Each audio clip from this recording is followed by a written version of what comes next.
Greetings one and all, and welcome once again to the Gaming Codex, the show where I try to explain to you all the many words and terms used to describe video games and the video games industry. Today's term is that of power creep, and according to the general definition, power creep is the situation where updates to a game introduce more powerful units, items, or abilities, leaving the older ones underpowered. If you've played any MMO for more than a year, so around enough time for it to get more content, more expansions, more stuff in it, you know what this is. You've seen it. If you're a fan of World of Warcraft, oh my god, have you seen it?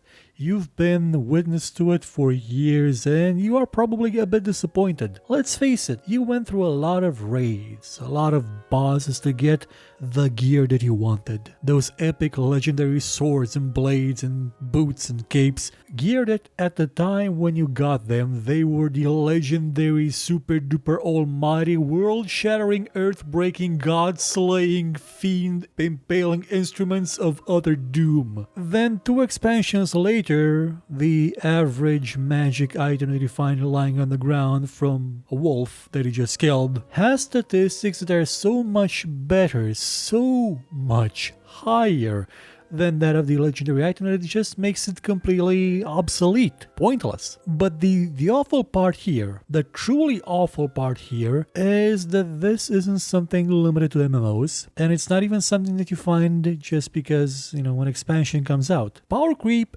is very much tied into loot spam. I should probably make a video about loot spam. It's tied to a very specific variant of loot spam, that when a item system generates items based on the character's level. So you'll have your legendary star, a specific set of fixed items that will always be that way, and then you have your randomly generated items that just show up from time to time, constantly, and will always be in a progression depending on your level. The Witcher 3 is a good example of this. You would constantly find, as you're playing, you would constantly find no-name magic weapons better than ancestral blades that may have or may have not killed gods. You would go through a lot of trouble to gain epic gear. I mean, superb gear that was made by master smiths at the top of their game at the cost of incredible effort and resources, and they'd be just useless compared to what you would get 5 minutes later from a random drop. It's an infuriating thing to see in games quite often. It's a sign of really bad design. I'm not saying that the idea of having gear scale with you so you always find something more useful is a bad idea, but pairing that with a lore where items were supposed to exist that are very powerful, that are reputable for being quite strong,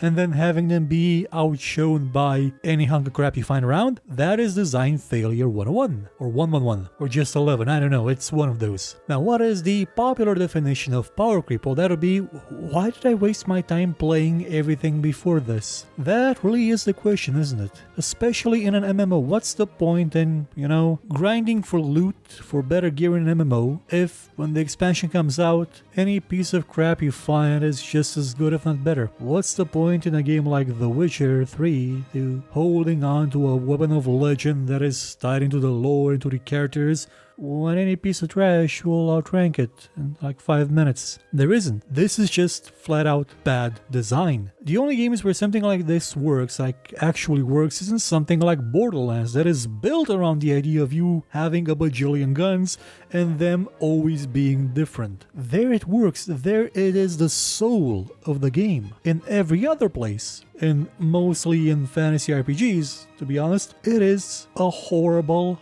way to design a loot system, because fundamentally it means that you will never actually find items that are good, that are genuinely good, that you will feel like they are good, because such a system is kind of always paired with a level scaling of the enemies. I mean, remember those 2 old people in the swamp in The Witcher 3, the ones that were kind of cannibals?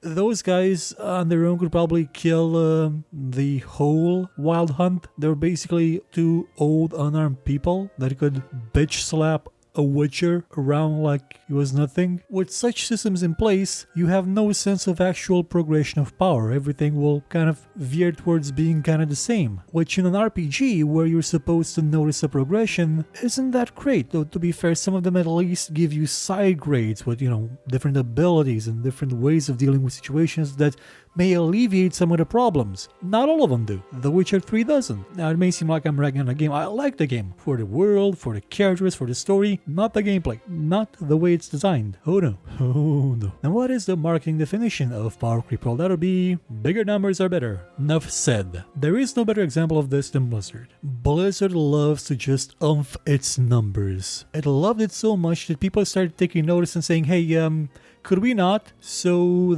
they just divided all the damage by what was the 100 in the expansion with Warlords of Draenor. Well, but only the expansion. Everything that was still in the base content was still going into the hundreds of thousands of damage.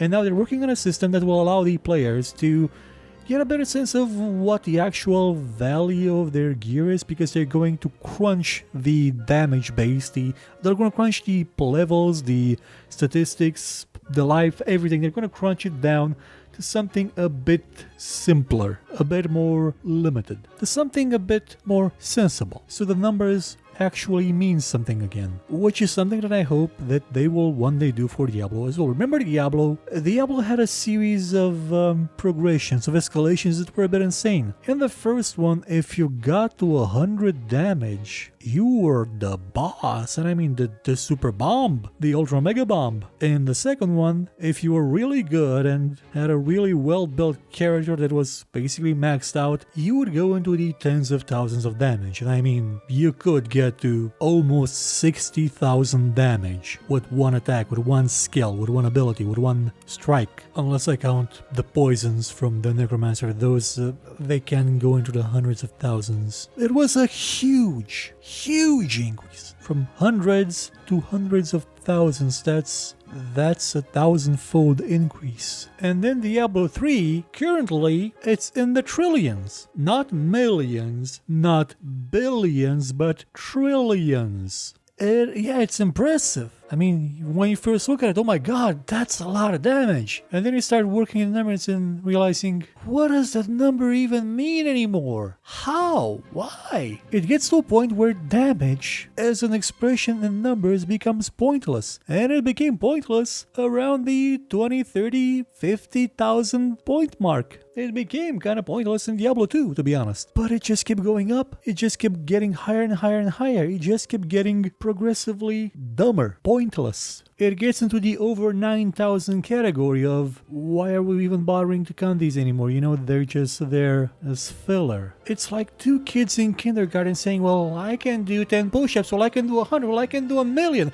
well, I can do infinity, well, I can do infinity times 2. That is the inevitability of power creep. So closes this edition of the Gaming Codex. Come back next time and we'll talk about a brand new subject, also about creeping. Goodbye.